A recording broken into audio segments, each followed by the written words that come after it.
OPEC Plus just hit pause, but is the oil market about to heat up? OPEC Plus just pulled off a balancing act, meeting expectations with a small oil output hike for December, then surprising markets by pausing production for the first quarter. It's the first break since April and could be a move to guard against oversupply. So is the oil cartel playing it safe or bracing for a slowdown? Naveen Das is senior oil analyst at Kpler. So Naveen, oil advanced for a fourth day this morning after the meeting. Did that decision to pause catch you off guard? In a sense, yes. I think at Kepler, we had anticipated that there would be the additional 137,000 barrel hike for December. Nonetheless, we also did expect them to continue unwinding these cuts, this 1.66 million barrel a day layer of cuts throughout the 12-month period. I think that was widely anticipated by the market. So in a sense, yes, this decision did catch us off guard. Nonetheless, it does show that the cartel has been looking at its longer term strategy, but also acutely looking at balances, seasonal trends, and balancing the fundamentals and their longer term strategy. Some comments after the meeting. The UAE energy minister says that there's no risk of oversupply. Is that confidence justified, or is OPEC brushing off glut fears? They are looking to go into the second half of 2026 and 2027 with lower global spare capacity, which allows them to manage supply and manage market prices much more effectively. As a result, I think they're well aware that the path to getting to that end goal results in supply and demand imbalances with greater supply compared to demand. I think at Kepler, we're seeing the Q1 balance over 3 million barrels a day of crude and condensate, 3.4 million barrels to be precise. Nonetheless, one thing that OPEC has also mentioned, and we are also seeing in some of the data, is that refinery runs have surprised to the upside with strong margins, pulling up utilization rates, especially west of Suez.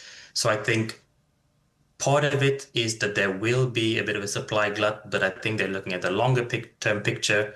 And as I said, balances could surprise and become a bit tighter if refinery runs stay robust. Some reaction after the meeting saw Morgan Stanley raising its near-term crude forecast. Has this move changed your outlook for prices? I think one interesting fact is we see with the general oversupply coming to the market, prices in the first quarter touching around $60 per barrel on Brent. So not that much of a downside. And I think the upside is also capped due to the strong technical trading levels we've seen.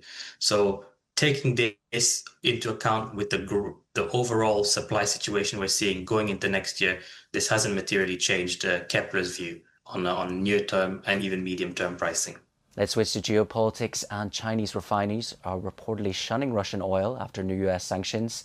Are we finally seeing sanctions bite into the oil market?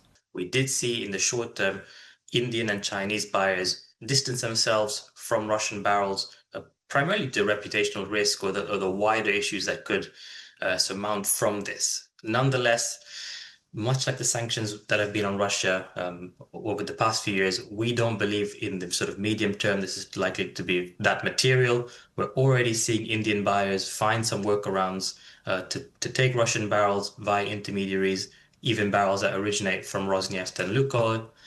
Kepler data is showing that exports in September and October remain robust. October exports from Russia were 3.7 million barrels per day. Those are some of the highest numbers we've seen since the summer of 2023. So I think that Russian barrels will continue to flow and there will be ways around it. So again, we do believe these sanctions, while they cause short-term disruption, in a very material sense, don't alter the supply and demand picture. And finally, Naveen, President Trump has threatened possible US military action in Nigeria. That's Africa's top oil producer. Could this risk spill over and unsettle the wider oil market? It could. There is definitely a threat for this. And I think the market pricing has taken these sort of factors into account with the level of geopolitical risk premium that we see. Nigerian supplies, including crude and condensate, is about 1.6 to 1.7 million barrels per day. So any sort of short-term disruption or shut-in of these barrels would have a material effect on global pricing and global supply.